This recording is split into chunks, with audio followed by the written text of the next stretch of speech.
এই যে দেখুন এখানে পাহাড়ের ছোট ছোট এই যে ঝর্ণার পানি সব পাহাড় থেকে নেমে আসতেছে। এই যে দেখুন এই যে ঝর্ণার পানি। এই যে বন্ধুরা দেখুন এখানে অসাধারণ আর একটি জিনিস দেখতে পেলাম, একটি ছোট্ট পুকুরে কলা ফুল। এই যে দেখুন অসাধারণ একটি পাহাড়ের উপরে আদিবাসীর বাড়িতে আমরা প্রবেশ করলাম।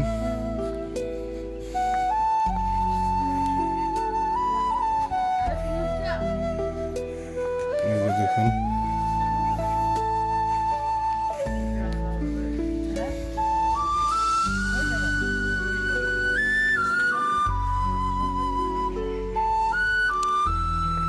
বন্ধুরা দেখুন এখানকার পাহাড়িরা কিভাবে পাহাড় থেকে খড়ি কেটে বিক্রির জন্য নিয়ে যাচ্ছে।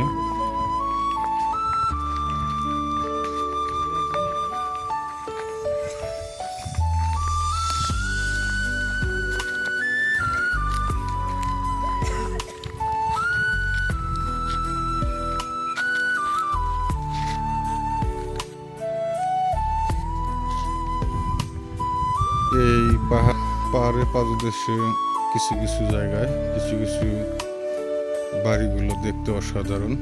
বাড়িগুলো দেখে আমি পুরোপুরি মুগ্ধ হয়ে যাই। এগুলা কি পাহাড়ে থেকে কাটলেন? এগুলা 2 বোঝা কত বিক্রি করা যাবো? 150 টাকা। এই সারাদিনে কি এই 2 বোঝা দিয়ে শেষ? তাতে 2 বোঝা দিয়ে কি সংসার ভালো মতো চলে? আল্লাহ এখন কবে চলে এখন কি করবো? আপনার বাসা কি এখানে? বালুচর আমার সামনে বাড়ি। সামনে বালুচর। ঠিক আছে কাকা, ভালো থাকবেন। ওই যে ইন্ডিয়া দেখা যাচ্ছে।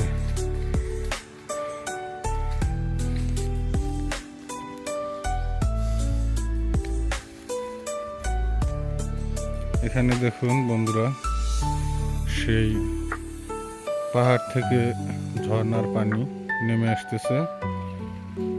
ওই যে একটু আপনাদেরকে ঝুম করে দেখানোর চেষ্টা করি, ওই যে ইন্ডিয়ায় দেখুন বিএসএফদের ঘর। ওই যে দেখুন এই পাহাড় থেকে পানির ঝিরিটা নেমে আসছে। ওই যে।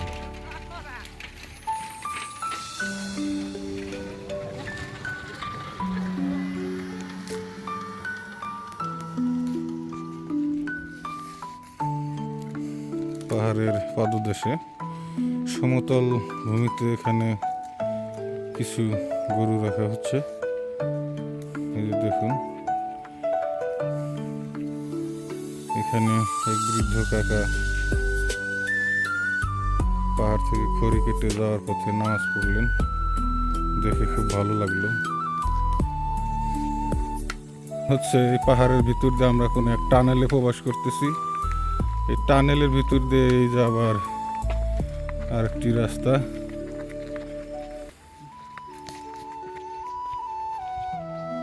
বন্ধুরা দেখুন এখানে আমরা পাহাড় হাঁটতে হাঁটতে খুবই ক্লান্ত। এখানে একটি কারবাঙ্গা গাছ আমরা দেখতে পেলাম। এখানে আমাদের একজনকে এই যে গাছে তুলে দিয়ে দিলাম। এখানে আমরা একটু কারবাঙ্গা খাবো, কারণ খুব পানি পিপাসা লাগছে।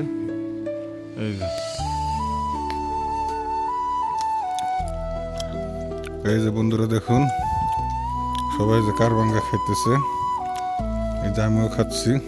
এই যে আমার হাতে কারবাঙ্গা বিশাল বড় বড়। বন্ধুরা আজকের মতো এখানেই বিদায় নিচ্ছি। সবাই ভালো থাকবেন।